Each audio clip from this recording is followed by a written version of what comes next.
ഇത് നിങ്ങളെന്താ എടുക്കാത്തത്, നിങ്ങളെന്താ എഴുതാത്തത്? ഇമാം മാലിക് എന്നവരെ മറുപടി കൊടുത്തു, അയ്യൂബ് സഖ്തിയാനിയെ എനിക്കൊന്ന് പരിശോധിക്കേണ്ടതുണ്ട്.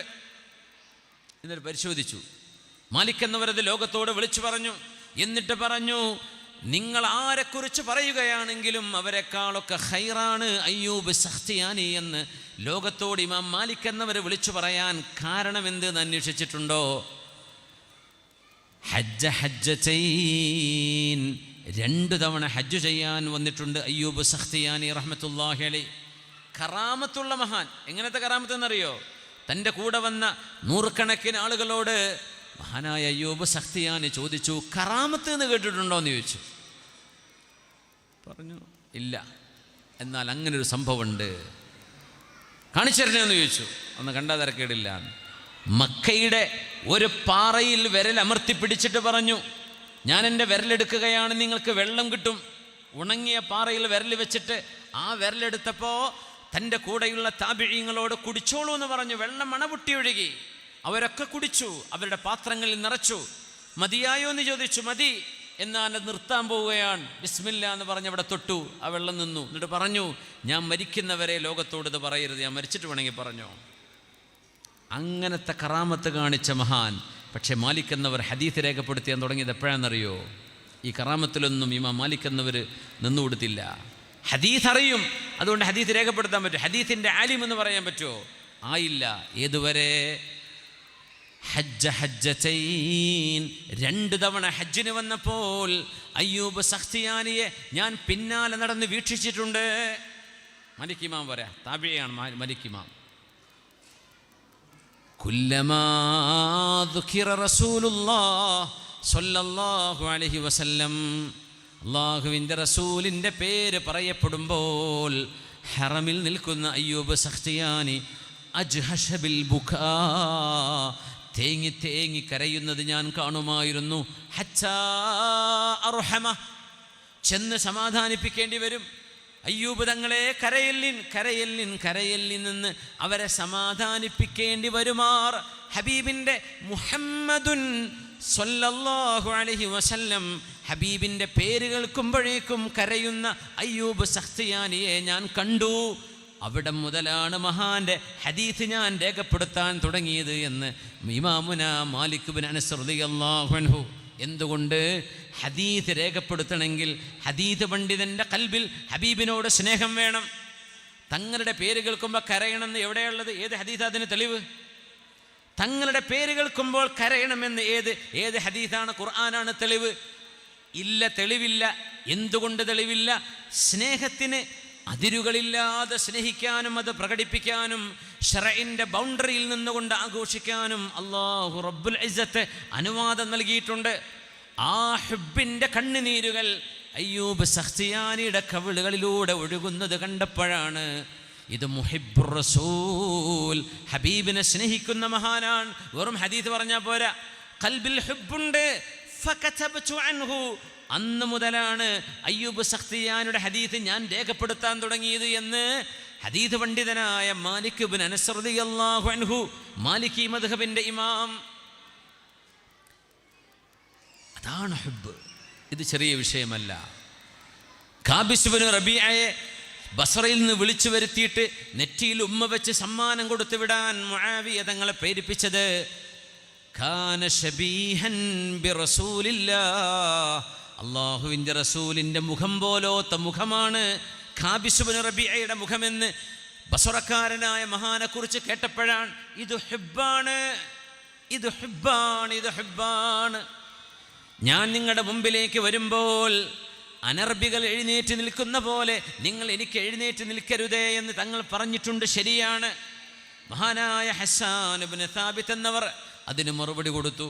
ഖിയാമീ ഖിയാമീ ലിൽ അസീസി അലയ്യ ഫർളു വതർകുൽ ഫർളി മാ ലാ യസ്തഖീമു അജിബ്തു ലിമൻ ലഹു അഖ്ലുൻ വഫഹ്മു യറാ ഹാദൽ ജമാല വലാ യഖൂമു. ശരിക്കും മനസ്സിലാക്കണം. അവിടുത്തെ അദബ്, തങ്ങൾ എനിക്ക് വേണ്ടി എഴുന്നേൽക്കരുത് എന്ന് പറഞ്ഞാൽ ആ ആജ്ഞ സ്വീകരിക്കലാണ് അദബ്. പക്ഷേ ആ ആജ്ഞ സ്വീകരിക്കലാണ്. ആജ്ഞ സ്വീകരിക്കൽ ഇംതിഥാലാണ്, തങ്ങളുടെ നിയമം അംഗീകരിക്കൽ ഹുക്കുമാണ്, ശർഇൻ്റെ ഹുക്കുമാണ് അല്ലേ? നേരെ മറിച്ച് പുണ്യ ഹബീബിനെ കാണുമ്പോൾ എങ്ങനെയാണ് ഞങ്ങൾക്ക് എഴുന്നേൽക്കാതിരിക്കാൻ പറ്റുന്നത് എന്ന് പറഞ്ഞ് ഹബീബിനോട് അദബ് കാണിച്ചുകൊണ്ട്, ഹബീബിൻ്റെ അമ്രിനപ്പുറം അദബ് കാണിച്ചുകൊണ്ട് മറുപടി കൊടുത്തിട്ടുണ്ട് മഹാന്മാരായ സ്വഹാബിമാർ. ഹസാൻ ഇബ്നു സാബിത്ത് എന്നവർ പാടുകയാ, സ്വഹാബിയാണത്. ഖിയാമീ ലിൽ അസീസി അലയ്യ ഫർളു, എൻ്റെ പ്രിയപ്പെട്ടവരായ നബിയേ, അങ്ങയെ കാണുമ്പോൾ എഴുന്നേറ്റു നിൽക്കേണ്ടത് ഞങ്ങളുടെ ബാധ്യതയാണ് നബിയേ. അത് ഞങ്ങളുടെ ബാധ്യതയാണ്. അങ്ങ് ഇരുന്നോളൂ ഇരുന്നോളൂ എന്ന് പറയും, പക്ഷെ എഴുന്നേൽക്കേണ്ടത് ഞങ്ങളുടെ ബാധ്യതയാണ്. വതർകുൽ ഫർളി മാ ലാ യസ്തഖീമു, നിർബന്ധമായത് ചെയ്യാതിരിക്കാൻ പാടില്ലല്ലോ. അതുകൊണ്ട് ഞാൻ വരുമ്പോൾ എഴുന്നേൽക്കരുത് എന്ന് പറഞ്ഞ ആജ്ഞ അനുസരിക്കുകയാണ് എന്ന വിധേന അങ്ങയെ കാണുമ്പോൾ എഴുന്നേൽക്കാതെ ഇരിക്കുന്നവരെ കാണുമ്പോൾ എനിക്ക് അത്ഭുതമുണ്ട് നബിയേ. യറാ ഹാദൽ ജമാല വലാ യഖൂമു, ഈ സൗന്ദര്യം കാണുമ്പോൾ, ഈ ഗാംഭീര്യം കാണുമ്പോൾ, ഈ മഹത്തരമായ അള്ളാഹു നൽകുന്ന ഖൽഖിൻ്റെയും ഖുൽഖിൻ്റെയും ഹുസ്ന് കാണുമ്പോൾ എങ്ങനെയാണ് ഇവർക്ക് ഇരിക്കാൻ കഴിയുന്നത്? ഞാൻ ഇരിക്കൂല നബിയെ, അങ്ങയെ കാണുമ്പോൾ ഞാൻ എഴുന്നേറ്റിരിക്കും. അങ്ങയുടെ കൽപ്പന എഴുന്നേൽക്കരുത് എന്നാണെങ്കിലും കൽപ്പനയേക്കാൾ വലുതാണ് അദബ് കാണിക്കേണ്ടത് എന്ന് സ്വഹാബിമാർ കാണിച്ച മാതൃകയാണ്. ഇത് ഹുബ്ബാൻ, ഇത് ഹുബ്ബാൻ. തങ്ങൾ എഴുന്നേൽക്കരുതെന്ന് പറഞ്ഞാൽ പിന്നെ എഴുന്നേൽക്കാതിരിക്കല്ലേ വേണ്ടത് എന്നവിടെ ചോദ്യം ഉന്നയിക്കാം. സ്വഹാബികൾ എന്ത് ചെയ്തു? അവർ എഴുന്നേറ്റ് നിന്നിട്ടുണ്ട്. എങ്ങനെ എഴുന്നേൽക്കാതിരിക്കാം? ഇത് നമ്മൾ മനസ്സിലാക്കണം. അതാണ് ഹബീബുനാ റസൂലുള്ളാഹ് സ്വല്ലല്ലാഹു അലൈഹി വസല്ലം. ഇമാം ബുഖാരി ഉദ്ധരിക്കുന്ന ഹദീസുൽ ജിദ്അ, ഈത്തപ്പനയുടെ ഉണങ്ങിയ തടി കരഞ്ഞ സംഭവം പറയുമ്പോൾ ഹദീസ് പണ്ഡിതനായ അല്ലാമ അൽ ഹസനുൽ ബസ്വരി റഹ്മത്തുള്ളാഹി അലൈഹി ദർസ് നടത്തുമ്പോൾ ശിഷ്യന്മാരോട് കരഞ്ഞുകൊണ്ട് പറയും, വഹാദൽ ജിദ്ഉ, നോക്കണേ, ജീവനില്ലാത്ത, കണ്ണും കാതുമില്ലാത്ത, ഖൽബും മനസ്സും റൂഹുമില്ലാത്ത ഉണങ്ങിയ മരത്തടി, ഹബീബിൻ്റെ ഒരു സ്പർശം, ചാരി നിൽക്കുന്ന ഹബീബിൻ്റെ ഒരു സ്പർശം, ഹബീബിൻ്റെ സംസാരം കേൾക്കാൻ കഴിയാതെ വന്നപ്പോൾ, ആ സ്പർശം ലഭിക്കാതെ വന്നപ്പോൾ ഈത്തപ്പന കരഞ്ഞിട്ടുണ്ടെങ്കിൽ മാംസവും ചോരയും ബുദ്ധിയും വികാരവും വിവേകവുമുള്ള മുഅ്മിനായൊരു മനുഷ്യൻ ഹബീബിനെ കാണാൻ എത്രമേൽ കൊതിക്കണം എന്ന് പറഞ്ഞ് കരയുമായിരുന്നു ഹസനുൽ ബസ്വരി റഹ്മത്തുള്ളാഹി അലൈഹി. അല്ലാഹു ആ ഹുബ്ബ് നമ്മുടെ ഖൽബിലേക്ക് നൽകട്ടെ. ഇത് സ്നേഹമാണ്. കള്ളു കുടിച്ചതിൻ്റെ പേരിൽ 3-4 തവണ ശിക്ഷ വാങ്ങി ആ സദസ്സിൽ നിന്ന് തിരിച്ചു പോകുമ്പോൾ ഏതോ ഒരാൾ ഉറക്കെ പറഞ്ഞു, ലഅനഹുല്ലാഹ് മാ അക്സറ മാ യുഅ്താ ബിഹി, ഈ മനുഷ്യന് ശാപമുണ്ടാവട്ടെ, എത്ര തവണയാണ് കള്ളുകുടിക്ക് ശിക്ഷയും വാങ്ങി പോകുന്നത് ഹബീബിൻ്റെ മുമ്പിൽ നിന്ന് എന്ന് കള്ളുകുടിയനായൊരു മനുഷ്യനെക്കുറിച്ച്, അതും 1, 2, 3 തവണ ഹബീബിൻ്റെ മുമ്പിൽ ശിക്ഷ വാങ്ങിച്ചു പോവുകയാണ്. കാരണം അവർ കുടിച്ച് നടന്നിരുന്നൊരു കാലഘട്ടത്തിൽ നിന്ന് ദീനിലേക്ക് വന്നവരാണ്. അപ്പോൾ ഒരു പക്ഷേ ആ സന്ദർഭത്തിൽ അവർക്ക് ആ ദുശ്ശീലം ഒഴിവാക്കാൻ പ്രയാസമായിട്ടുണ്ട് ചില ആളുകൾക്ക്. ഹബീബായ നബിയുടെ സദസ്സിൽ നിന്നാണ് സ്വഹാബി പറയുന്നത്, ലഅനഹുല്ലാഹ്, അല്ലാഹു ശപിക്കട്ടെ എന്ന് ഹബീബിൻ്റെ മുമ്പിൽ നിന്ന് ഇറങ്ങിപ്പോകുന്ന മനുഷ്യൻ, ശിക്ഷ വാങ്ങി, കള്ളുകുടിക്ക് ശിക്ഷ വാങ്ങിപ്പോകുന്ന ഒരു മനുഷ്യനെ കുറിച്ച് പറഞ്ഞപ്പോൾ, ലാ തുഈനൂ അലൈഹി ശൈത്താൻ, പിശാചിന് നിങ്ങൾ സഹായം ചെയ്യരുത്. അല്ലാഹു ശപിക്കട്ടെ എന്ന് പറഞ്ഞാൽ, അല്ല കൈവിട്ടാൽ ആരാണ് പിന്നെ ഈ മനുഷ്യനെ തട്ടിയെടുക്കുന്നത്? പിശാചല്ലയോ? ഈ മനുഷ്യനെ പിശാച് കൊണ്ടുപോകട്ടെ എന്നല്ലയോ നിങ്ങൾ പറയുന്നത്? ഒരു മനുഷ്യനെ കുറിച്ച് നിങ്ങൾ പറയുകയാണോ?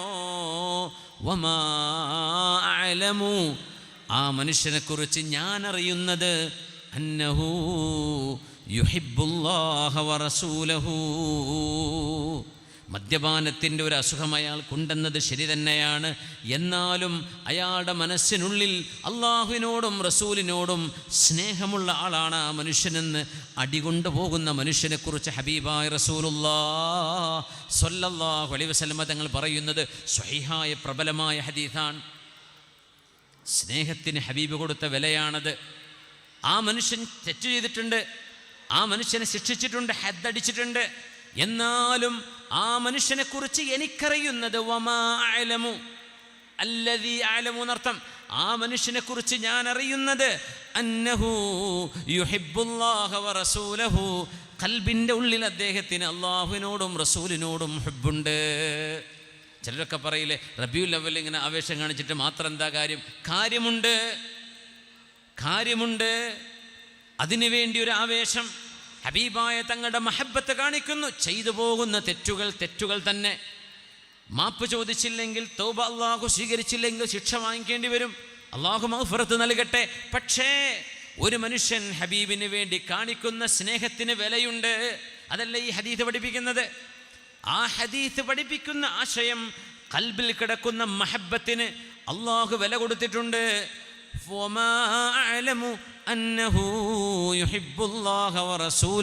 അള്ളാഹുവിനെയും അവൻ്റെ റസൂലിനെയും സ്നേഹിക്കുന്ന ആളാണ് ഇയാളെന്ന് റസൂലുള്ളാഹി സ്വല്ലല്ലാഹു അലൈഹി വസല്ലം. ഫിദാക ഖറാബതി വജമീഉ മാലി, ഫിദാക ഖറാബതി വജമീഉ മാലി وأبذل مهجتي دوما فداك تدوم سعادتي وتدوم روحي إذا بذلت حياتي في رضاك ذنوبي أقعدتني عن علو وأطمح أن أقرب من علاك لعل محبتي تسمو بروحي فتجبر ما تصدع من هواك. ഹബീബിനെ സ്നേഹിക്കാൻ അള്ളാഹു എത്രയാ പറഞ്ഞത്? എൻ്റെ ഹബീബിനെ സ്നേഹിക്കണം. ഇത് അല്ലാഹു ലോകത്തിന് നൽകിയ അർ-റഹ്മത്തുൽ മുഹ്ദാ. അതുകൊണ്ടാണ് അവിടുത്തെ വാക്കുകളെ അവർ ശിരസാവഹിച്ചത്. നിങ്ങൾ ആലോചിച്ച് നോക്കിൻ, 40 വയസ്സ് പ്രായമായ ഇടം മുതൽ 23 വർഷക്കാലത്തിനിടക്ക് ഒരു സാധാരണ മനുഷ്യനായിരുന്നു എങ്കിൽ ഹബീബായ നബി തങ്ങൾക്ക് ഇങ്ങനെ ഒരു ഇൻഫ്ലുവൻസ് ലോകത്ത് ചെയ്യാൻ കഴിയുമായിരുന്നു? എത്ര ആൾ 40 വയസ്സായവർ നമ്മുടെ നാട്ടിലുണ്ട്, നമ്മുടെ ഈ സദസ്സിലുണ്ട്? 20, 23, 30, 40 കൊല്ലം ഒരു മഹലിൽ ജോലി ചെയ്താൽ ആ മഹല് നന്നാക്കാൻ പറ്റാറുണ്ടോ? നമുക്ക് ഒരു മഹല് 40 കൊല്ലം കൊണ്ട് നന്നാക്കാൻ പറ്റാറുണ്ടോ? പുണ്യനിബിതങ്ങൾ 23 കൊല്ലങ്ങൾ കൊണ്ട് ബിംബാരാധനയിൽ മുഴുകിയിരുന്നൊരു സമൂഹത്തെ മാത്രമല്ല, റോമൻ, പേർഷ്യൻ, യമൻ, സിറിയൻ സംസ്കാരങ്ങളെ മുഴുവനും ഉടച്ചു വാർത്തില്ലയോ? തൗഹീദിൻ്റെ രാജവീതിയിലേക്ക് കൊണ്ടുവന്നില്ലയോ? ഇങ്ങനെ ഒരു സൗഭാഗ്യം സാധ്യമായത് മാത്രമല്ല, തങ്ങളുടെ കൂടെ ജീവിച്ച, ഹബീബിൻ്റെ കൂടെ കഴിഞ്ഞ, ഹബീബിൻ്റെ ഉറ്റമിത്രങ്ങളായിരുന്നവർ പോലും, ഹബീബിനേക്കാൾ പ്രായമുണ്ടായിരുന്നവർ പോലും യാ റസൂലല്ലാഹ് എന്ന് സ്വന്തം ഹബീബിനെ പേര് വിളിക്കാതെ റസൂലുള്ളാഹ് എന്ന് വിളിക്കണമെങ്കിൽ ആ വ്യക്തിത്വം എങ്ങനത്തെ വ്യക്തിത്വമായിരുന്നു? നിങ്ങൾ ആലോചിക്കുക. നമ്മുടെ കൂടെ നമ്മുടെ സമപ്രായക്കാരില്ലേ? ഒരാൾ ഞാൻ നബിയാന്ന് പറയാൻ, ആ മനുഷ്യൻ ഞാൻ VIP എന്ന് പറയാൻ, എനിക്ക് കറാമത്തുണ്ടെന്ന് ഒരാൾ പറയാൻ, ആ മനുഷ്യനോട് ഇങ്ങനെയൊക്കെ അധിനിവേശം ആർക്കെങ്കിലും ഉണ്ടാവോ? എത്ര പേർക്ക് കാണും? എത്ര പേർ? ഖദീജ ബീവിയിൽ നിന്ന് തുടങ്ങി സിദ്ദീഖ് റളിയല്ലാഹു അൻഹു, സുഹൈബ് റളിയല്ലാഹു അൻഹു, ബിലാൽ എന്നവർ, അലിയാർ തങ്ങൾ, 5 പേർ. അവിടെ നിന്ന് തുടങ്ങിയ യാത്ര 23ാമത്തെ കൊല്ലം ഒരു ഫേസ്ബുക്കും സോഷ്യൽ മീഡിയയും ഇല്ലാതിരുന്ന കാലമെന്ന് ആലോചിക്കണം. ഹബീബിൻ്റെ അവസാനത്തെ ഹജ്ജത്തുൽ വിദായിൽ അവിടത്തോടുകൂടെ ഹജ്ജ് ചെയ്യാൻ വന്നത് 1,23,000. 5 തുടങ്ങിയതാ, 1,23,000. 24,000 ഉണ്ടായിരുന്നു എന്നാ, പക്ഷേ അവർക്ക് ഹജ്ജിന് വരാൻ പറ്റിയിരുന്നില്ല. 1,24,000 സുഹാബിമാർ അന്ന് ഹബീബിന് മക്കയിലും മദീനയിലും പരിസരത്തുമായിട്ടുണ്ട് എന്ന് പറഞ്ഞാൽ ലോകത്ത് വന്ന മുഴുവൻ അംബിയാഇൻ്റെയും എണ്ണമാണ് 1,24,000. അത്ര സുഹാബിമാർ അഷ്റഫുൽ ഖൽഖിന് അല്ലാഹു കൊടുത്തു സ്വല്ലല്ലാഹു അലൈഹി വസല്ലം. ഇതൊരു സാധാരണ വ്യക്തിക്ക് കഴിയുമോ? സ്വന്തം ഉപ്പയോട് ഫാത്തിമ റളിയല്ലാഹു അൻഹ വിളിക്കുന്നത് എൻ്റെ ഉപ്പ എന്നല്ല. സ്വന്തം ഭർത്താവിനെ യാ സൗജി എന്നല്ല ആയിഷ ബീവി വിളിക്കുന്നത്, സഫിയ ബീവി വിളിക്കുന്നത്, ഹഫ്സ ബീവി വിളിക്കുന്നത് യാ റസൂലല്ലാഹ്, അല്ലാഹുവിൻ്റെ റസൂലേ. ആർക്കങ്ങനെ ആ ഒരു ബഹുമാനം എങ്ങനെ ഹബീബിന് ലഭിച്ചു നിങ്ങൾ ആലോചിച്ചിട്ടുണ്ടോ? ഖദീജ ബീവി റളിയല്ലാഹു അൻഹ, ഹബീബിനേക്കാൾ 15 വയസ്സ് മുതിർന്ന മഹദി, യാ റസൂലല്ലാഹ്, അല്ലാഹുവിൻ്റെ തിരുദൂതരേ. അബ്ബാസ് റളിയല്ലാഹു അൻഹു നബിയുടെ എളാപ്പയാണ്. അബ്ബാസ് എന്നവർ നബി തങ്ങളുടെ ഉപ്പ മരണപ്പെട്ടതിന് ശേഷം ജനിച്ച മോനാണ്. അബ്ദുൽ മുത്തലിബിൻ്റെ തങ്ങളുടെ എളാപ്പയാണ്. റസൂലുള്ളാഹി സ്വല്ലല്ലാഹു അലൈഹി വസല്ലം തങ്ങളെക്കാൾ ഏതാനും മാസങ്ങളുടെ വ്യത്യാസമുണ്ട് മഹാനായ അബ്ബാസ് റളിയല്ലാഹു അൻഹുവിന്. ആരോ ചോദിച്ചു, അബ്ബാസ് എന്നവരെ നിങ്ങളാണോ മുതിർന്നത്, അല്ല റസൂലുള്ളാഹിയാണോ, ആരാണിതിൽ മൂത്തത്, ആരാ മുതിർന്നത്? അബ്ബാസ് റളിയല്ലാഹു അൻഹു വിചിത്രമായൊരു മറുപടി കൊടുത്തു. ഹുവ അക്ബറു മിന്നി, എന്നെക്കാൾ വലുത് റസൂലുള്ളാഹി തന്നെയാണ്. വലാകിൻ വുലിത്തു ഖബ്ലഹു, പക്ഷേ ഞാൻ ജനിച്ചത് അവർക്ക് മുമ്പാണ്. ഞാൻ ജനിച്ചത് നബിക്ക് മുമ്പാണ്, പക്ഷേ എന്നെക്കാളും വലുത് നബി തങ്ങൾ തന്നെയാണ് സ്വല്ലല്ലാഹു അലൈഹി വസല്ലം. ഈ ആദരവ് ഒരു എളാപ്പ സ്വന്തം സഹോദരൻ്റെ മകന് വകവെച്ച് കൊടുക്കണമെങ്കിൽ, ഹംസ റളിയല്ലാഹു അൻഹു വീരശൂരനായിരുന്ന ഉമർ ഇബ്നുൽ ഖത്താബ് റളിയല്ലാഹു അൻഹു യാ റസൂലല്ലാഹ് എന്നല്ലാതെ ഹബീബിനെ വിളിക്കുമായിരുന്നു. സിദ്ദീഖ് തങ്ങളും നബിതങ്ങളും ഉമർ റളിയല്ലാഹു അൻഹുവും 3 പേരാണ് പരിശുദ്ധമായ പച്ച കൊബ്ബയുടെ താഴെ അന്ത്യവിശ്രമം കൊള്ളുന്നത് മദീനയുടെ റൗള എന്ന് പറയുന്ന അൽ ഹുജറത്തു ഷരീഫയിൽ. 3 പേരും വഫാത്താകുന്നത് 63-ാമത്തെ വയസ്സിലാണ്. തങ്ങൾ 63, സിദ്ദീഖ് എന്നവർ 63, ഉമർ തങ്ങളും 63. നോക്കണേ, അള്ളാഹുവിൻ്റെ ഒരു തീരുമാനം നോക്കണേ. തോളിൽ പിടിച്ച് നടന്നിരുന്ന 3 പേരും പുണ്യനബി പറയുമായിരുന്നു, ഹാകദാ യദ്ഖുലു സലാസതുനൽ ജന്ന, നമ്മൾ ഇതുപോലെ തോളിൽ പിടിച്ച് 3 പേരും സ്വർഗത്തിൽ കടക്കും എന്ന് പറഞ്ഞ വാക്ക് അന്വർത്ഥമായത് നോക്കൂ. ഹബീബിൻ്റെ ഖബറിൻ്റെ തൊട്ടരികത്ത് 2 പേരാ കിടക്കുന്നത്. ഈ സിദ്ദീഖ് എന്നവരും ഉമർ ഇബ്നുൽ ഖത്താബ് റളിയല്ലാഹു അൻഹുവും. സ്നേഹമാണ് അവിടെ കൊണ്ടെത്തിച്ചത്, മഹബ്ബത്താണ് അവിടെ കൊണ്ടുവന്നെത്തിക്കുന്നത്.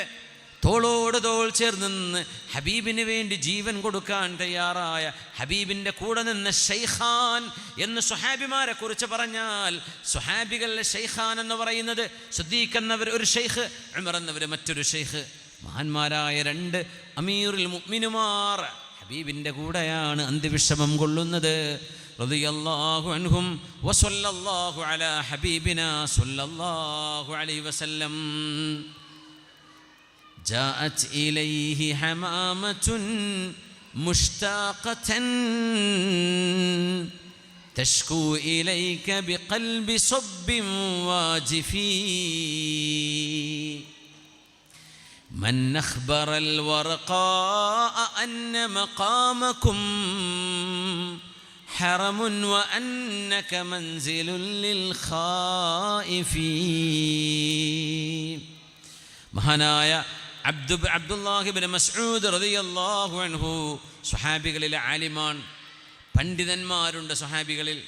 ആ പണ്ഡിതന്മാരിൽപ്പെട്ട മഹാനാണ് അബ്ദുല്ലാഹിബ്നു മസ്ഊദ് എന്നവർ, സയ്യിദ് ബിൻ സാബിത്ത് റളിയല്ലാഹു അൻഹു, അതുപോലെ തന്നെ മഹാനായ അബ്ദുല്ലാഹിബ്നു അബ്ബാസ് റളിയല്ലാഹു അൻഹു. ഇവരൊക്കെ സ്വഹാബികളിലെ ആലിമീങ്ങളാണ്.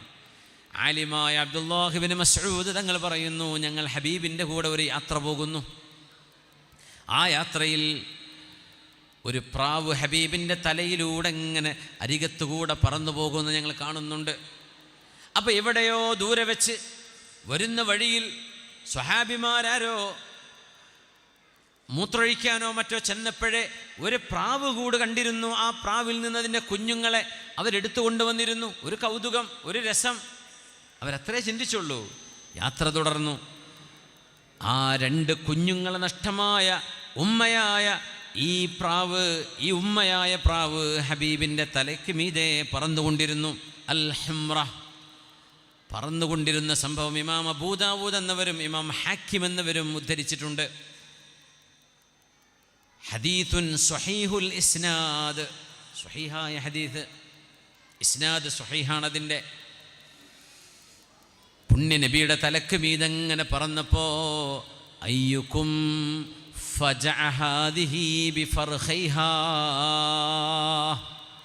നിബിതങ്ങൾ സ്വഹാബികളെ മുഴുവനും അവിടെ നിർത്തി. എല്ലാവരും ഒന്ന് നിൽക്കണം. അവരുടെ മാർച്ച് നിർത്തി. സൈന്യം പോവാണ്. ഒരു സൈന്യം പോകുന്ന പോക്കാണിത്. ആലോചിച്ച് നോക്കൂ. യുദ്ധം കഴിഞ്ഞ് പോവാണ്. സൈന്യത്തെ മുഴുവനും സ്റ്റോപ്പ് ചെയ്തു. എല്ലാവരും നിൽക്കണം. സ്വഹാബിമാർ എപ്പോഴോ പിടിച്ചുകൊണ്ടുവന്നതാ. എത്രയോ കാതങ്ങൾക്കപ്പുറത്താ ആ പ്രാവിൻ്റെ കൂട് കിടക്കണത്. തങ്ങൾ ചോദിച്ചു, അയ്യുക്കും നബി തങ്ങൾ കൃത്യമായി പറഞ്ഞു, ഈ പ്രാവിൻ്റെ 2 കുഞ്ഞുങ്ങളെ, 3, 4 എന്നല്ല പറഞ്ഞു, 2 കുഞ്ഞുങ്ങളെ പിടിച്ചുകൊണ്ട് ഈ പ്രാവൻ തള്ളെ വേദനിപ്പിച്ചവരാരാണ് നിങ്ങളിൽ? എന്താ അതിനർത്ഥം? ക്ലിയർ കമ്മ്യൂണിക്കേഷൻ ഹബീബിനും ആ പക്ഷിക്കുമിടയിൽ നടന്നു എന്നാ. നിങ്ങളിൽ ആരാണ് ഈ പ്രാവിൻ്റെ 2 കുഞ്ഞുങ്ങളെ എടുത്തത്? 2 മുട്ട എന്നല്ല പറഞ്ഞത്, 3 കുഞ്ഞുങ്ങളെന്നല്ല, 1 കുഞ്ഞ് എന്നുമല്ല, കുഞ്ഞുങ്ങൾ എന്നുമല്ല, 2 എണ്ണം. എണ്ണം കൃത്യമാണ്. സ്വഹാബിമാർ ധരിച്ചുപോയി. ആരാണ് ഈ പക്ഷിയെ വേദനിപ്പിച്ചത്? കവി അതാ പറയുന്നത്, ജാഅത് ഇലൈഹി ഹമാമത്തുൻ മുഷ്താഖതൻ. ഹമാമത്ത് എന്ന് പറഞ്ഞാൽ പ്രാവ്, പിജൻ. ജാഅത് ഇലൈഹി ഹമാമത്തുൻ മുഷ്താഖതൻ തഷ്കൂ ഇലൈഹി ബിഖൽബി സബ്ബിൻ വാജിഫി. തൻ്റെ 2 മക്കളെ കാണാതായ വേദന. ഉമ്മ തന്നെയല്ലേ, അത് മൃഗമാണെങ്കിലും പക്ഷിയാണെങ്കിലും ഉമ്മയാണ് അല്ലേ? വയനാട്ടിലെ ദുരന്തമൊക്കെ നമ്മൾ പറയുമ്പോൾ കൊച്ചു കുഞ്ഞുങ്ങൾ ബാക്കിയാവുന്നത്, കുഞ്ഞുങ്ങളെ കാണാതെ ഉമ്മമാർ ബാക്കിയാവുന്നത്. അല്ലാഹുവേ, പടച്ചവനെ, നീ ആ വലിയൊരു പരീക്ഷണത്തിന് അവർക്കർഹമായ പ്രതിഫലം കൊടുക്കണേ റബ്ബേ. അവരിൽ മരിച്ചവർക്ക്, വിശ്വാസിനികൾക്ക് സ്വർഗം നൽകണേ റബ്ബേ. ജീവിച്ചിരിക്കുന്നവർക്ക് മനസ്സമാധാനവും നിൻ്റെ കരുണയും അല്ലാഹുവേ നൽകി അനുഗ്രഹിക്കണേ പടച്ചവനെ.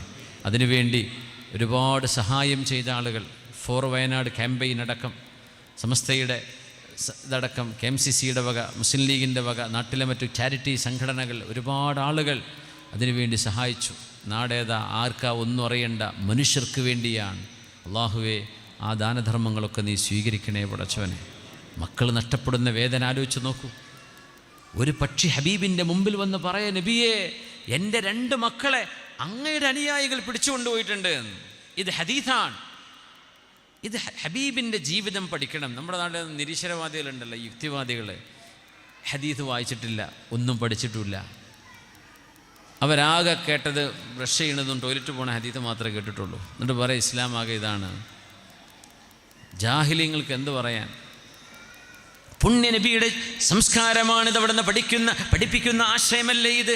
ഒരു പക്ഷിക്ക് വേണ്ടി ഒരു സൈന്യം മാർച്ച് ചെയ്തു പോകുമ്പോൾ സൈന്യത്തെ സ്റ്റോപ്പ് ചെയ്ത് നിർത്തി അവിടെ വഴിയിൽ നിൽക്കണം.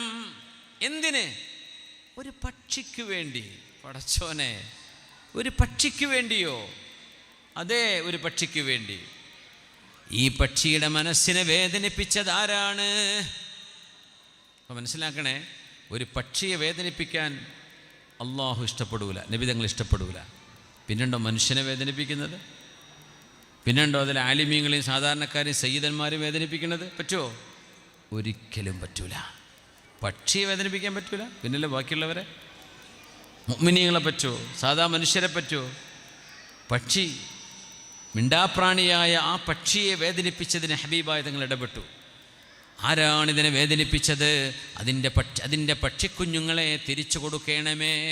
ആരാണത്? ഞങ്ങളാ നബിയെ. 2 സ്വഹാബിമാർ കൊണ്ടുപോയി വെക്കണം അവിടെ. ആ പക്ഷിക്കുഞ്ഞുങ്ങൾ അതിൻ്റെ കൂട്ടിലെത്തിക്കുന്നത് വരെ സൈന്യം അവിടെ കാത്തിരുന്നു. സൈന്യം കാത്തിരുന്നു. കാറ്ററിങ്ങിന് ഭക്ഷണം കൊണ്ടെടുക്കാൻ പോയതല്ലത്. 2 പക്ഷിക്കുഞ്ഞുങ്ങളെ തിരിച്ചു വെക്കാൻ പോയത്. അവിടെ വെയിറ്റ് ചെയ്തു സഹാബിമാർ. മനസ്സ് നിറയെ മാതൃഹൃദയം നിറഞ്ഞ സ്നേഹവുമായി ബിഖൽബി സബ്ബിൻ വാജിഫീ, ആ വാക്കിനർത്ഥം അതാണ്.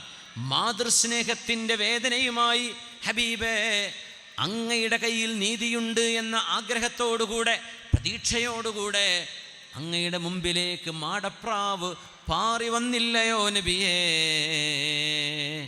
ജാഅത് ഇലൈക ഹമാമത്തുൻ മുഷ്താഖതൻ തഷ്കൂ ഇലൈക ബിഖൽബി സബ്ബിൻ വാജിഫീ.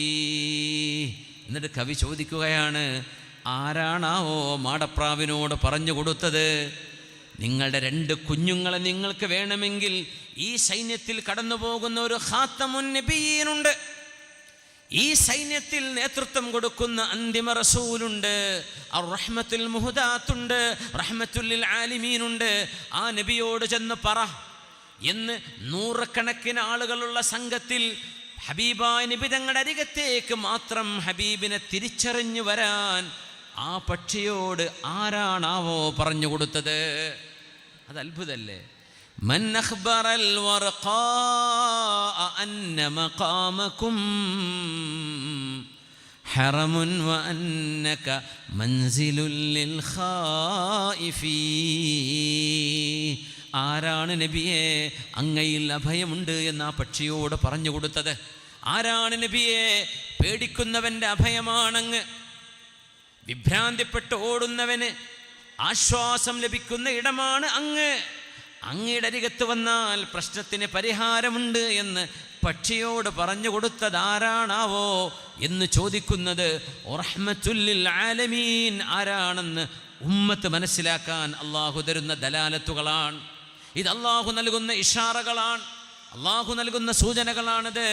സ്വലാത്തു ചൊല്ലണം, സ്വല്ലല്ലാഹു അലാ സയ്യിദിനാ മുഹമ്മദ് സ്വല്ലല്ലാഹു അലൈഹി വസല്ലം.